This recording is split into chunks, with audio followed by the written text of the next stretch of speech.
This is a Toyota Highlander 2009 model. This car is hybrid and also keyless. I will be showing you how to clear the maintenance light on your dashboard after you replace the engine oil. Don't forget to subscribe to my channel to get more car tips. So you first of all clear the trip A and trip B, just like as I've done on this car. You clear the light, then go back to trip A. When you go back to trip A, you press this button that I'm pointing at. This exact button. I hope you can see it. So when you press it, you hold it down on trip A.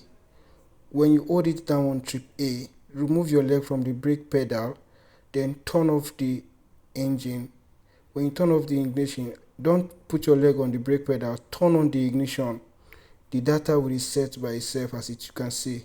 Now it is complete. If you find this video helpful, please subscribe, share to others.